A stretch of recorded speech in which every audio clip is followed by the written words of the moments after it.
नमस्कार दोस्तों, स्वागत है आप सभी का मेरे चैनल भट्ट वॉइस में। दोस्तों, आप इसी तरह कहानियाँ सुनना चाहते हैं तो मेरे चैनल को सब्सक्राइब करें तथा वीडियो को शेयर करें व अपने विचारों को कमेंट के माध्यम से प्रदान करें तथा कहानी को पूरा सुनें। चलो कहानी प्रारंभ करें। जीवन में समस्या कभी खत्म नहीं होती।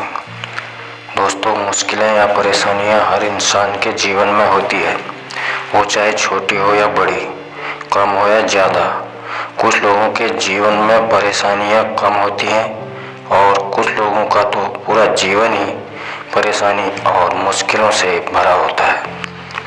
रोज न जाने कितने इंसानों का सामना कितनी छोटी बड़ी परेशानियों से होता है। इन्हीं परेशानियों के चलते ज़्यादातर लोग जीने की हिम्मत और हौसला खो बैठते हैं या फिर हौसला टूटने की वजह से अपनी मंजिल को हासिल नहीं कर पाते।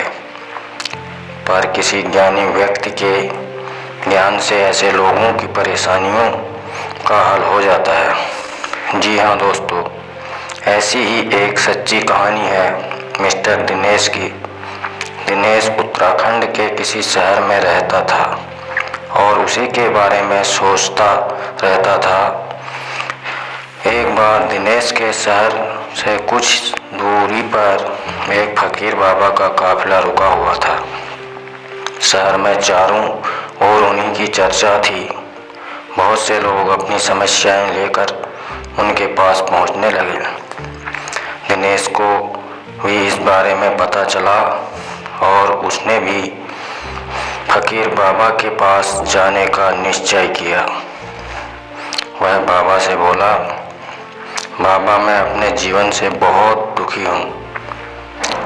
हर समय समस्याएं मुझे घेरी रहती हैं। कभी ऑफिस की टेंशन रहती है तो कभी घर पर अनबन हो जाती है और कभी अपने सेहत को लेकर परेशान रहता हूँ।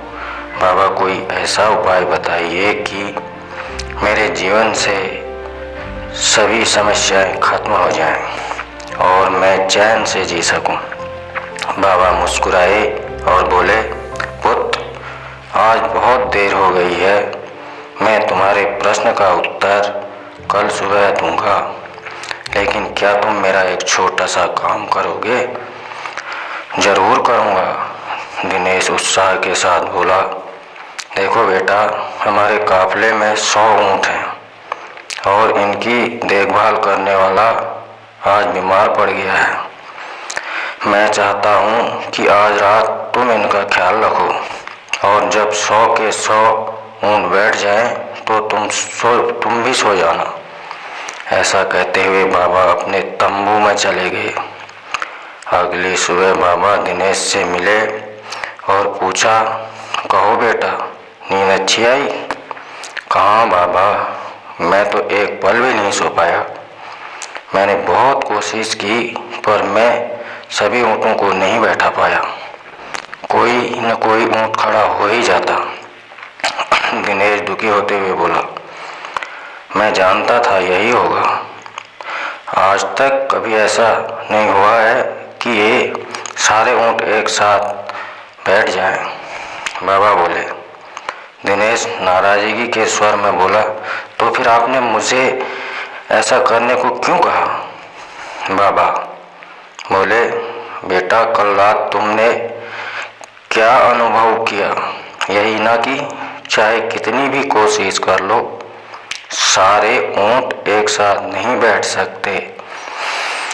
तुम एक को बैठाओगे तो कहीं और कोई दूसरा खड़ा हो जाएगा। इसी तरह तुम एक समस्या का समाधान करोगे तो किसी कारण बस दूसरी खड़ी हो जाएगी।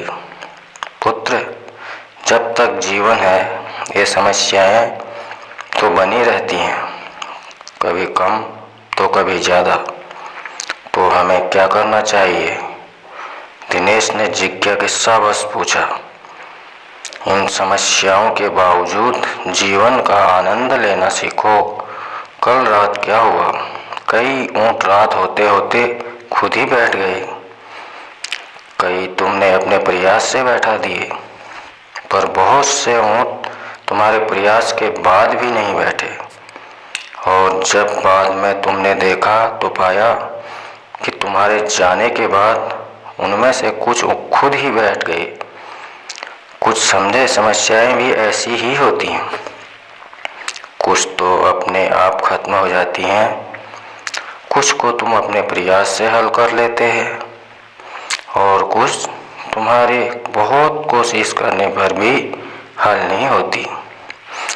ऐसी समस्याओं को समय पर छोड़ दो, उचित समय पर वे खुद ही खत्म हो जाती हैं।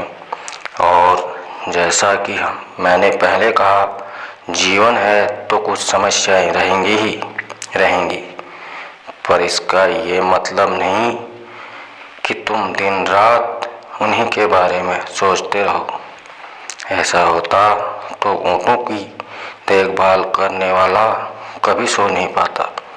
समस्याओं को एक तरफ रखो और जीवन का आनंद लो, चैन की नींद सो। जब उनका समय आएगा वो खुद ही हल हो जाएंगी। पुत्र, ईश्वर के दिए हुए आशीर्वाद के लिए उसे धन्यवाद करना सीखो, पीड़ाएं खुद ही कम हो जाएंगी। फकीर बाबा ने अपनी बात पूरी की।